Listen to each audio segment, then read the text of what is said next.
que hoy estaremos viendo también con una mirada más desde psicología, porque vamos a tratar el concepto de la angustia, tan importante para Freud. Yo quiero empezar poniéndose este cuadro de la angustia. Dame un segundo. Ay, madre mía, lo siento, se me ha puesto enorme. Madre, ¿cómo lo cambio? A ver, un poco de paciencia, estoy aquí. Solo que la he liado y no sé cómo. Jolines. Vale, aquí estoy yo, que con vuestro permiso voy a reajustarme. Qué desastre. Qué desastre. Ay, a ver, poco a poco os ruego paciencia. Parece que ya. Madre mía, qué tremendo el cuadro este. Claro, lo habré guardado en una... Nada, es que no os lo voy a poder enseñar así. A ver cómo lo hacemos. Lo quitamos de aquí y tengo uno en peor calidad. Pero va, ¿qué vamos a hacer? No puedo poner ese. Mirad, este está en una calidad pésima. Perdón, pero esto es un cuadro titulado Angustia. Es un óleo sobre lienzo pintado por August Friedrich Schenk y está en la Galería Nacional de Victoria en Australia. Me parece un cuadro, bueno, un tema duro, desgarrador, ¿no? Parece una oveja angustiada por la muerte de su corderito mientras está rodeada de cuervos, ¿no? En un paisaje también muy desolador. Tengo aquí a Dakota, que no está muy por la labor de dejarme grabar, ¿verdad?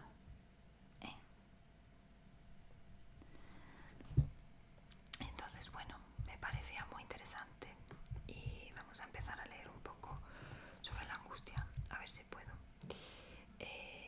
Angustia, que en su etimología procede del indoeuropeo angu, moderación, se relaciona con la palabra alemana Angst, que si yo no recuerdo mal, Angst hacía alusión a estrechez.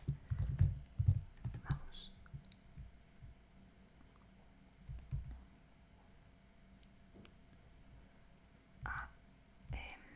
Vamos, yo estoy súper... Bueno, vamos a ver. Bueno, no lo encuentro muy bien, pero yo recuerdo haber estudiado que es algo así como la estrechez, ¿no? Algo constreñido. Es un estado afectivo que se caracteriza, voy a pasar al soft spoken, por aparecer como reacción ante un peligro desconocido o impresión. Suele estar acompañado de un intenso malestar psíquico y con pequeñas alteraciones del organismo, ¿no? Lo que conoceríamos como síntomas en el pánico, aunque yo pienso que la angustia es diferente. Pero claro, esto es una definición más general. Las concepciones de la angustia dependerán ya del cristal con el que las miremos.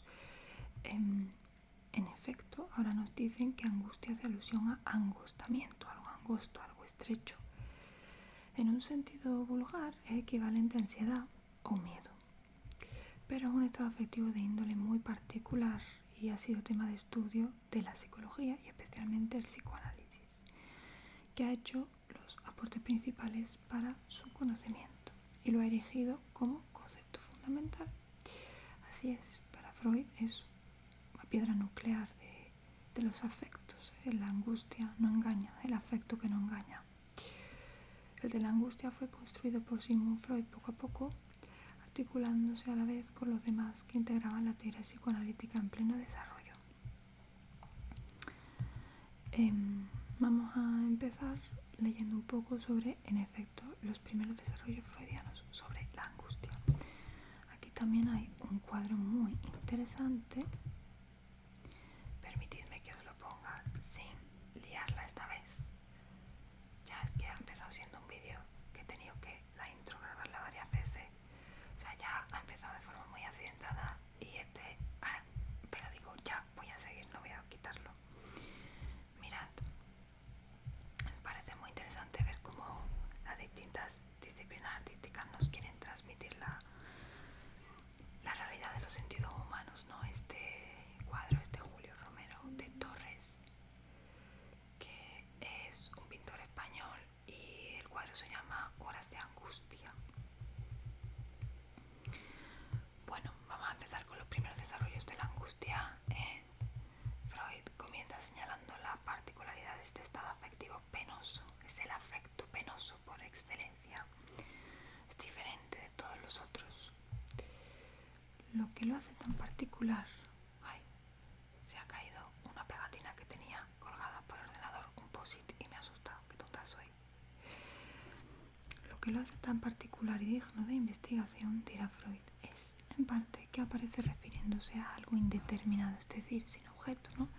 Como algo flotante, es como ansiedad, miedo, sí, pero ¿de qué? ¿De qué? Es indeterminado. Además, en la conferencia 25 de las conferencias de introducción al psicoanálisis, en este mismo texto señala la necesidad de una explicación del tema diferente de la medicina académica de la época, que pretendía reconducir todo a cuestiones orgánicas, quitando la importancia a este concepto.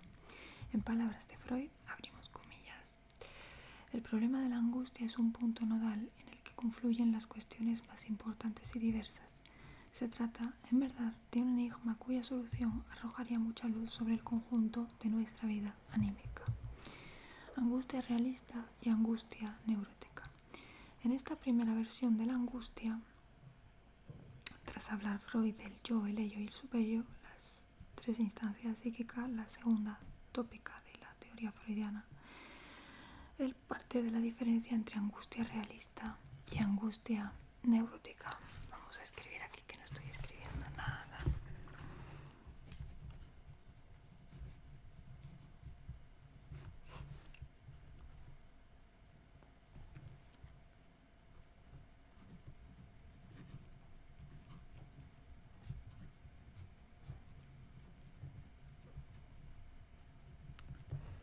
La angustia realista es aquella que, como un apronte angustiado, alerta y prepara para la huida de un peligro exterior. Peligro exterior, ¿no? Ya estaríamos hablando de un peligro localizado, ¿no? Y llevaría a un estado de atención sensorial, tensión motriz, y puede generar una reacción adecuada, por ejemplo, ponerse a salvo, o una reacción que no sea adecuada, es decir, que no nos ayude, como por ejemplo paralizarse en lugar de huir.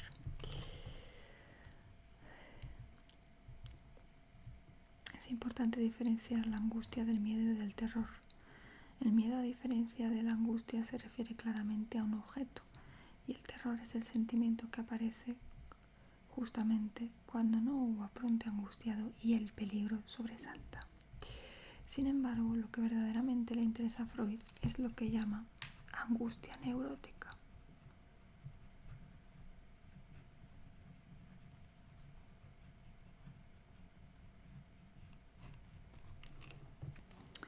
En relación con ciertos cuadros clínicos, encuentra tres constelaciones posibles.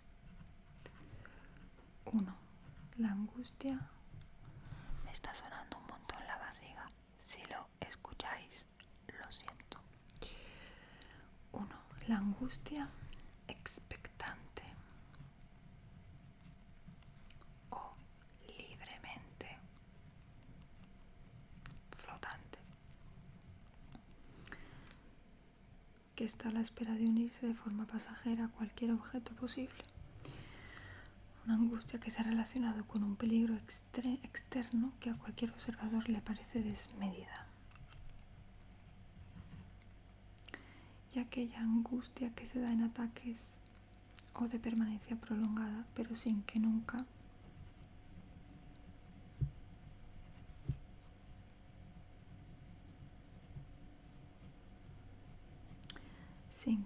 se le descubra fundamento exterior. En todos estos casos nos cuestionamos a qué se le tiene, entre comillas, miedo en la angustia neurótica. En sus primeros desarrollos, Freud concluye, obteniendo esta idea de estudio de neurosis actuales y otras neurosis, la histeria por ejemplo, que la angustia es una transmutación de la libido no aplicada, es decir, que ha obrado la represión sobre una emoción de deseo inconsciente y que el monto de energía psíquica o libido ligado a esa representación reprimida necesariamente debe ser descargado y pasa a la conciencia como angustia.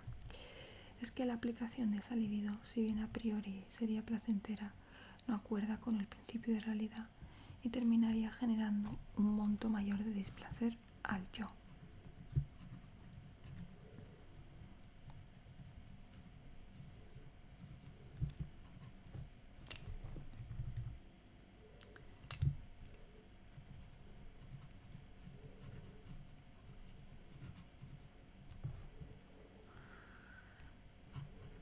Pasa a la conciencia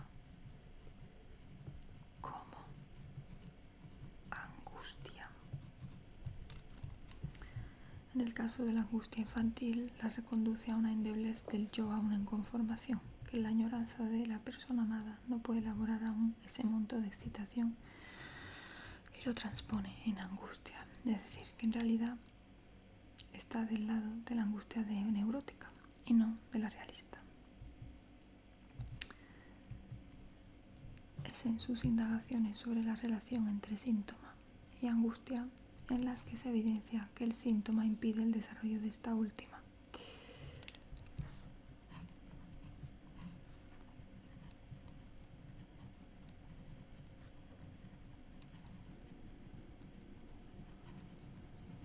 Es decir, como si el síntoma, ¿no?, lo que te sucede en tu discurso, en lo que tú cuentas, te sirve, ¿no?, para realmente protegerte de un mal mayor, que sería la angustia.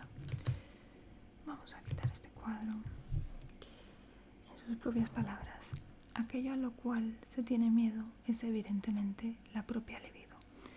La diferencia con la situación de la angustia realista reside en 2 puntos: que el peligro es interno en vez de externo y que no se discierne conscientemente. Sin embargo, Freud vio inconsistente la ligazón entre angustia realista, que como mecanismo de conservación responde a un peligro externo, con lo elucidado sobre la represión y el peligro interno que constituye la libido en la angustia neurótica. La segunda teoría. Vamos a leerlo, ¿vale?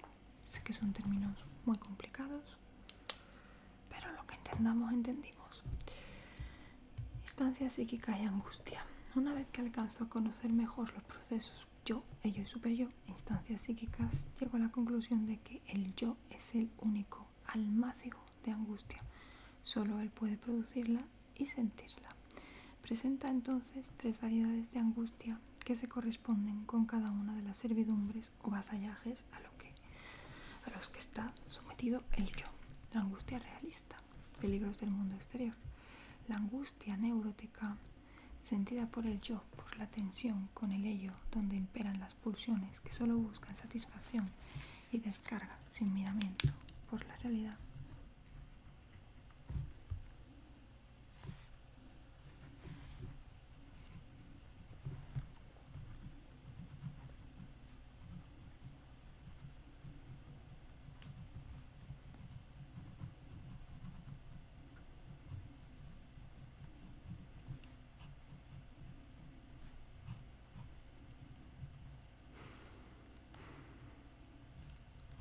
Tensión la angustia social o de la conciencia moral, en la que el superior, receptor de identificaciones y roles de la cultura, arroja su crítica sobre un yo.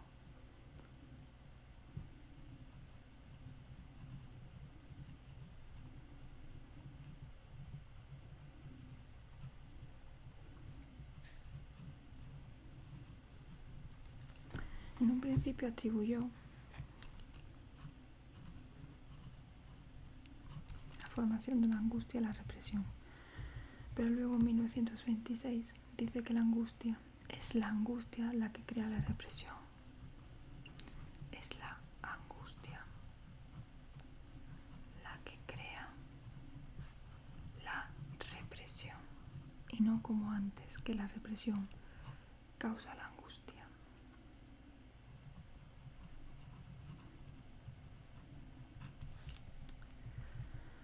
Freud además diferenció la angustia del duelo y dolor por sus particulares sensaciones en relaciones orgánicas. Propone como modelo de la angustia la situación del nacimiento, primer uso de pulmones, aceleración del ritmo cardíaco, cuya suma de excitación displacentera es para el humano inmanejable, ¿no? Esto es como nacer es un trauma, ¿no? Que no sé quién fue, Otto Rank, que otro día podemos leer, ¿no? Sobre cómo se concibe el nacimiento como algo traumático, ¿no? De estar en un entorno en armonía en el que no hay que pensar, no hay que elaborar, no hay que hacer nada, no hay que contactar con nadie. Se está como en un medio que en principio es aislante, acuoso y perfecto a salir al mundo, ¿no? Se puede concebirse como el primer trauma. Y que se convertirá en el futuro en la reacción a reproducir ante la percepción de un peligro como adecuada al fin, si se limita a una señal, o inadecuada si se paraliza. Esta es una situación de peligro objetiva, pero no se puede adjudicar al recién nacido ningún conocimiento de ella porque no tiene contenido psíquico. La pregunta es entonces cómo puede repetir esa angustia, recordar esa situación que le permite identificar una situación de peligro. Para responder a ello se remite a las primeras exteriorizaciones de angustia en los niños. La soledad, la oscuridad, las personas ajenas, todas reconducen a la pérdida de objeto. En efecto, la analogía con la angustia de castración se impone, pues representa una separación de un objeto estimado en gran sumo. Y la misma situación de nacimiento, la angustia más originaria, es por una separación de la madre. Cuando un niño añora a la madre, dice, es porque sabe que ella satisface sus necesidades sin dilación. Quiere resguardarse del aumento de la tensión de necesidad, de la insatisfacción. Esta es la situación de peligro, pues ante ella es impotente para su descarga. Impotente como lo fue en el momento del nacimiento. Se ha repetido entonces la situación de peligro. Bueno, hay bastante más sobre el desarrollo, pero para no hacer el vídeo eterno, vamos a hablar un poco desde la angustia, desde la mirada filosófica. Voy a beber agua. Por cierto, mirad qué chulo el color de mis uñas, que ya me toca retocarlo, pero oye, nunca me he puesto este color y me gusta. No sé si Alba lo aprobaría, como es tan especialita para los colores.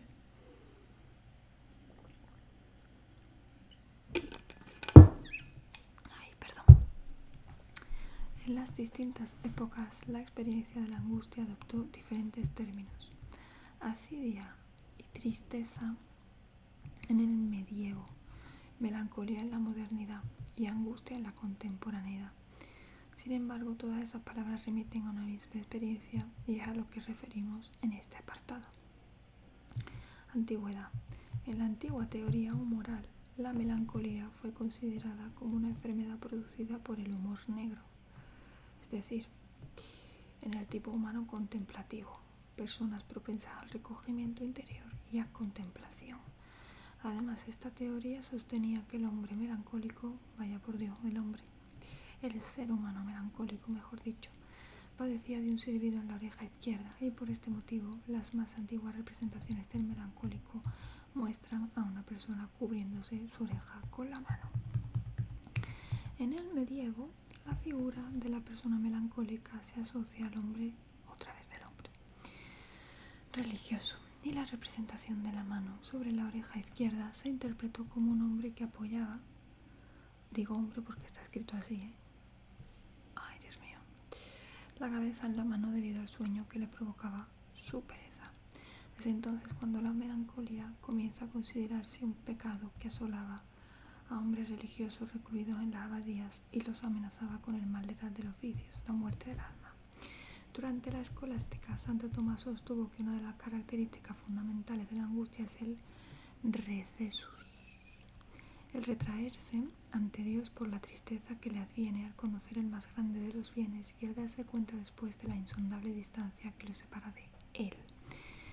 El melancólico se retraía de su fin divino, no porque lo olvidara o dejara de desearlo, sino porque no deseaba la vía que conducía a la salvación, a Dios, vía que lo mostraba claramente inalcanzable. Aún así, persiste en el deseo de un objeto que él mismo ha hecho inalcanzable para sí en la contemplación de una meta, que se muestra como tal en el mismo acto en el que le resulta vedada. Y mientras más inalcanzable, más se obsesiona con ella. Hay un fin pero no hay medios y no se puede huir de esta situación paradójica porque no se puede huir de lo que nunca se alcanzó. Y vamos a leer un poco sobre Søren Kierkegaard, que ya lo hemos visto en los vídeos de existencialismo, un existencialismo cristiano. Os intentaré dejar por aquí mis vídeos hablando del existencialismo. Kierkegaard relaciona la angustia con la inocencia, la ignorancia y el pecado. El ser humano se encuentra en principio en estado de inocencia. Esta se pierde cuando se toma conciencia de ella. Y eso sucede porque la inocencia es fundamentalmente ignorancia. Es desconocimiento de la diferencia entre el bien y el mal. La persona que ha cometido un pecado pierde la inocencia. Y sin embargo, esto origina un salto cualitativo en el individuo, porque al salir de la inocencia, sale de la ignorancia. Me parece súper interesante. Aún así, la angustia no nace de la culpa por un pecado concreto, porque eso significaría que el que se angustia lo hace por algo concreto. La angustia nace de la inocencia, de la ignorancia respecto a todo, respecto de la diferencia entre el bien y el mal. Se trata de un estado de paz que agita el espíritu. El ser se angustia ante la nada que se le muestra, pero también ante la posibilidad de libertad, ante la angustiosa posibilidad de poder. En el espíritu del hombre se da así una ambigüedad de la que no se puede librar. No puede huir de la angustia que ama, ni amar la angustia de la que huye. La angustia es ambigua justamente porque no es acerca de algo en concreto, sino que el ser se angustia de la nada. También podemos referirnos a Freud desde una mirada filosófica, porque en Duelo y Melancolía explica que tanto la melancolía como la aflicción se refieren a la reacción de un sujeto frente a la pérdida o muerte de un objeto o de una abstracción equivalente. Podemos hablar de patria, de libertad, de un trabajo. Poseen similar comienzo. Un sujeto examina la realidad y nota que el objeto amado ya no está. El superior le exigirá que abandone ese objeto y todo lo que se relacione con él, pero el ello se resistirá a abandonar el objeto porque no quiere sustituirlo. El yo puede reaccionar de dos modos: sano, la aflicción, o de un modo patológico, la melancolía. Esto es un poco más difícil, pero vamos a dejarlo así simplificado. Si os interesa, dejadlo en comentarios si podemos dedicarle más profundidad. En el primer caso, cuando se toma conciencia de pérdida, el sujeto irá cediendo, alejando paulatinamente de tal objeto con doloroso displacer y desplazará la libido hacia otro objeto. En el segundo caso, el sujeto tiene una predisposición morbosa a no reaccionar ante la pérdida. Desconoce que se ha perdido, quizá porque lo perdido está en el inconsciente, quizá porque lo perdido nunca existió y por lo tanto nunca pudo haberse perdido. En otras palabras, hay una diferencia entre el afligido consciente de lo perdido y el melancólico, que no lo es, y en el que la enfermedad, si es que lo podemos llamar enfermedad, yo no estoy de acuerdo, pero bueno, se desarrolla en el inconsciente. La angustia también es parte fundamental de la analítica existenciaria de Heidegger en su obra ¿Qué es metafísica? Heidegger explica que la angustia nace del preguntar del Dasein acerca de la nada. La ciencia y su conocimiento empírico respaldado por el método científico olvidan algo básico. El ser humano se pregunta por los entes que lo rodean, pero también es un tipo de ente capaz de preguntar, y no solo eso, es un ente capaz de preguntar por sí mismo. El referirse del ser humano a sí mismo le permite a este recuperarse así, y el dato empírico deja de tener la última palabra, así como también las llamadas ciencias exactas. El Dasein es capaz de moverse en un ámbito más allá de los entes que lo rodean, en un plano metafísico, aquello que la ciencia rechaza por ser nada. Al intentar preguntar por la nada o dar una respuesta a esta pregunta, se produce un contrasentido. Si se responde ¿qué es la nada?, se afirma que es algo, y se pregunta ¿qué es ella?, nuestro pensamiento eminentemente lógico, que siempre es pensar en algo, se encontraría pensando en torno a la nada e iría en contra de la propia esencia, la dificultad de que la nada no puede existir, ¿no? Existe, pero a la vez no puede existir. Sin embargo, el Dasein piensa en la nada, eso, y al preguntarse por la nada supone una búsqueda de su parte. ¿Cómo podría el Dasein? Es decir, el Dasein creo que es como el yo mismo, ¿no? El yo en el mundo. Creo recordar, por ejemplo, de Binswanger, ser en el mundo es Dasein. Querer encontrar lo que no sabe que está allí porque no es nada.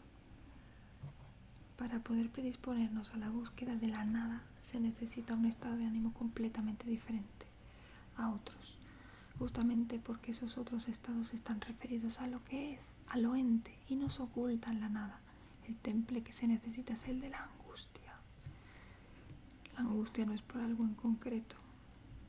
Si fuera algo concreto hablaríamos de miedo, sino por la imposibilidad esencial de ser determinado el objeto de nuestra angustia. En Ser y Tiempo, Heidegger explica que la angustia es un estado de caída del Dasein, un estado de cerrado que no es algo negativo, sino lo contrario, un modo inmediato de ser, en el que se mueve ordinariamente. Es un momento necesario en el que la angustia le hará patente su estar vuelto hacia el más propio poder ser, libertad para escogerse y tomarse a sí mismo entre manos. Es por la caída que el Dasein se retrae y se encuentra fugándose ante sí mismo. La inhospitabilidad de estar arrojado en el mundo, entregarse a sí mismo en su ser, instalado en el mundo comprensivamente, es lo que hace que el Dasein retroceda.